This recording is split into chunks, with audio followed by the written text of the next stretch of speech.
আমার প্রচন্ড ঠান্ডা লাগছে, গলা বসে গেছে। এন্ড এই অবস্থাতে কিন্তু আমরা বিভিন্ন রাইডে যাচ্ছি এন্ড অনেক এনজয় করতেছি। আজকে আমরা যাবো সমুদ্রের একদম মাঝখানে, শার্কের সাথে খেলা করতে, সাথে সমুদ্রের ভেতরে কি আছে সেটা দেখতে। ওয়েদার একদমই খারাপ আমরা আসার পর থেকে, এই কারণে অনেক রাইড মিস হয়ে গেছে। যেমন প্যারাসেলিং করতে পারি নাই, ড্রোন শুট যারা নিচ্ছিল তাদের আগে দিয়েছে, দেন আমরাও আগে যাই এবং নাক বন্ধ করে দেই এক লাভ।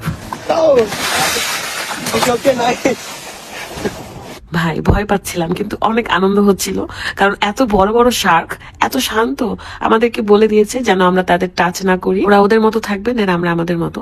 অনেকক্ষণ আমরা সেখানে ছিলাম, তারপরে আমাদেরকে উঠায় দেয়। এভাবে একে একে বোটের সবাইকেই শার্কের কাছে নিয়ে যায় এবং তারপরে আমরা আসি আরেকটা দ্বীপে এবং এখানে এসে দেখি বিচের একদম ধারে উঠে চলে আসছে সব মাছগুলো। জীবনে শুধু ভিডিওতেই দেখতাম আর আজকে বাস্তবে দেখতেছি, মানে আল্লাহর কাছে হাজার হাজার শুকরিয়া।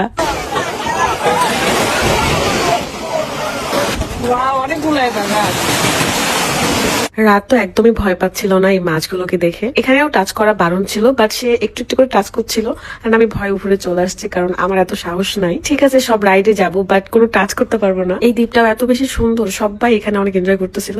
আর রাত মাছ দেখার বাহানায় সমুদ্রের পরি দেখতে গেছে। তারপর আমাদেরকে লাঞ্চের জন্য একটা বিচে নিয়ে যাবে। তার আগে দেখি এখানে একটা সুন্দর ফুলিটোর একটা লাভ শেপ আঁকানো, এই কারণে আমি এখানে এসে একটু ছবি তুলে নিচ্ছিলাম। এন্ড এই দোলনায় বসার অনেক ইচ্ছে ছিল, কিন্তু আমি বসতে পারিনি কারণ হাতে পাচ্ছিলাম না। এগুলো করতে করতে সবারই ক্ষুধা লেগে গেছে, অলরেডি 3টা বাজে, 3:30।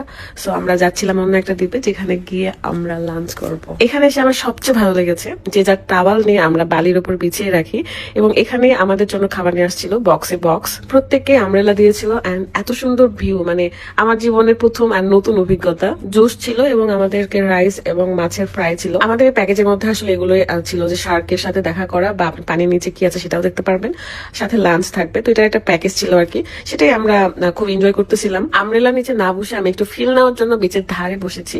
দেখেন খাবারটাও কিন্তু অনেক মজার ছিল আর পরিমাণে অনেক বেশি ছিল। প্রত্যেকে খাওয়া দাওয়া শেষে একদম গোসল করতে নেমে যাচ্ছে। বিদেশিরা তো জাস্ট কোনো মতো খেয়েই নেমে পড়েছে। আর আমি জীবনের প্রথম ঝিনুককে এভাবে দৌড়াতে দেখছি, মানে এত সুন্দর লাগছিল। এর মধ্যে একটা পোকা ছিল, দেখতে পেয়ে আমি এটা ভিডিও করে ফেলি। এন্ড এখন একটু দেখতে যাব যে আসলে পানির নিচে কিভাবে দেখা যায়। এটা আমার কাছে একদমই নতুন অভিজ্ঞতা।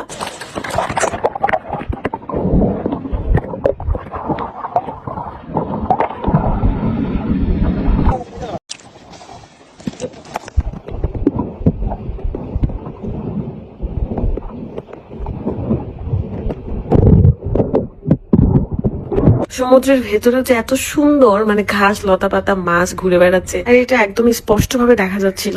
যাই হোক আমরা সেখান থেকে ডিরেক্ট চলে আসি হোটেলে, সুইমিংটা করে তারপরে রওনা হয়ে যাব মালের উদ্দেশ্যে। আজকে আমাদের এই মাফুসিতে লাস্ট দিন, অলরেডি 3-4 দিন থাকা হয়ে গেছে। এখন আমরা যাব মালে থেকে ডিরেক্ট শ্রীলঙ্কাতে 4-5 দিন থাকবো, দেন বাংলাদেশ ব্যাক করব। এই তো জীবনের অনেক অনেক এনজয় করলাম, অনেক অভিজ্ঞতা নিলাম, সবকিছুর জন্য আলহামদুলিল্লাহ।